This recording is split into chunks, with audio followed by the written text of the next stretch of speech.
इचलकरंजीतील राजवाड्यात गुढीपाडव्यानिमित्त आज पहाटे स्वरप्रभात हा खास मराठी गीतांचा बहारदार कार्यक्रम सादर झाला। सुरेल स्वरांच्या साथीनं नववर्षाची मंगलमय सुरुवात झाली। या निमित्तानं आकर्षक विद्युत रोषणाईनं राजवाडा उजळून निघाला। इचलकरंजीतील डीकेटी शिक्षण संस्था, आपटे वाचन मंदिर आणि पंडित बाळकृष्ण बुवा संगीत साधना मंडळ यांच्या वतीनं आज पहाटे गुढीपाडव्यानिमित्त गाण्यांचा कार्यक्रम आयोजित केला होता। पहाटे 4:30 वाजता दीपप्रज्वलनानं कार्यक्रमाला प्रारंभ झाला। जितेंद्र कुलकर्णी यांच्या शास्त्रीय गायनानं पहाटेच्या मंगल वातावरणाला भक्तीची झालर मिळाली।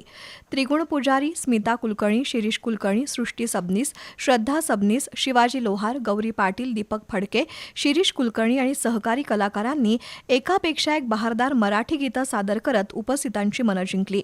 या सर्वांना संगीतकार लक्ष्मण पाटील यांनी मार्गदर्शन केलं, तर प्राध्यापक सचिन कानिटकर यांच्या सूत्रसंचालनानं कार्यक्रमाला रंगत आली।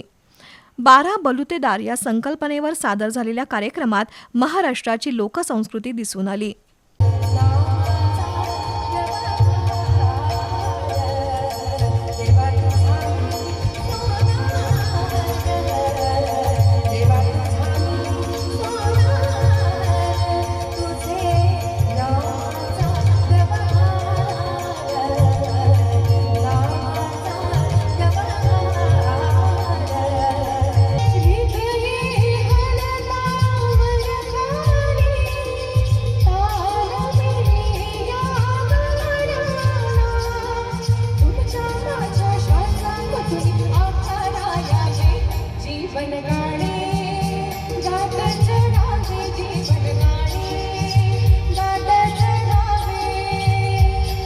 दरम्यान जिजाऊंच्या रूपातील मिहिरा पाटील, छत्रपती शिवाजी महाराजांच्या रूपातील श्रेयांक पाटील, पुजारी वेशभूषेतील मनीष पुजारी यांना विशेष सन्मानित करण्यात आलं।